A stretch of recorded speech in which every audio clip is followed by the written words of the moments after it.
भारतीय संविधान के अनुच्छेद 14 में यह कहा गया है कि भारत के राज्य क्षेत्र में रहने वाले किसी भी व्यक्ति को, राज्य क्षेत्र का मतलब होता है कि भारत का सीमाएं जहां तक हैं, भारत का कानून जहां तक लागू होता है, उसके अंदर रहने वाले किसी भी व्यक्ति को विधि के समक्ष समानता और विधियों के समान संरक्षण से वंचित नहीं किया जाएगा। मतलब कि उन लोगों को इसका लाभ भी दिया जाएगा और उन लोगों को इसका लाभ भी दिया जाएगा।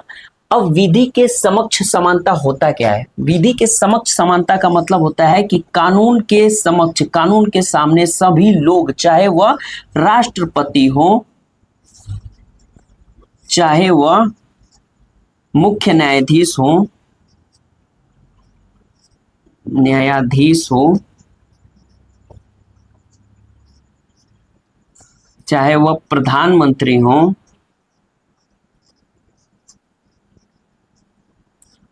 चाहे वह आम आदमी हो, सभी के लिए कानून समान होगा, बराबर होगा। यानी कि अगर चोरी के लिए 10 रुपए का दंड है तो वो 10 रुपया राष्ट्रपति भी भरेंगे, वही 10 रुपया मुख्य न्यायाधीश भी भरेंगे, वही 10 रुपया प्रधानमंत्री भी भरेंगे और वही 10 रुपया आम आदमी भी भरेगा। ठीक है। अब विधि के समान संरक्षण का मतलब क्या होता है? देखिए, विधि के समान संरक्षण का मतलब होता है कि समान परिस्थितियों में रहने वाले व्यक्तियों के साथ समान और असमान परिस्थितियों में रहने वाले व्यक्तियों के साथ असमान व्यवहार किया जाएगा। मतलब जैसे मानिए ये मैं हूं और यह मेरा भाई है। ठीक है।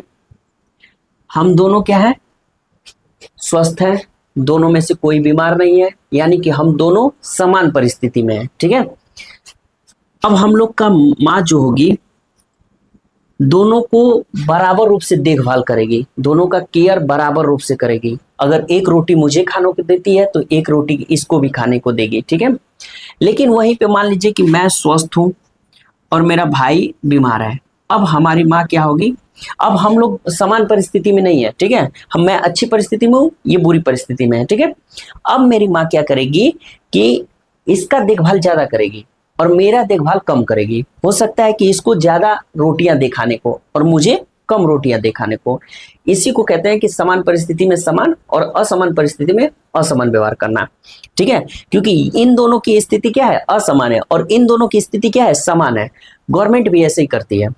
गवर्नमेंट क्या करती है कि वे तबका जो बहुत पिछड़ा हुआ है, जैसे SC ST, जिसका शिक्षा में भी भागीदारी कम है, सरकारी नौकरियों में भी भागीदारी कम है, तो गवर्नमेंट उनको आरक्षण देती है कि ताकि वो भी क्या हो सके, बराबर में आ सके, लेवल में आ सके। ठीक है।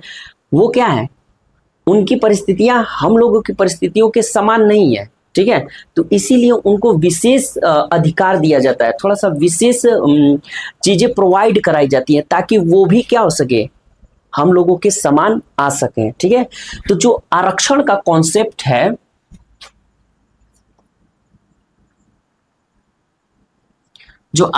कॉन्सेप्ट है, वो आर्टिकल 14 से ही निकला है, 14 से ही निकला है। ठीक है।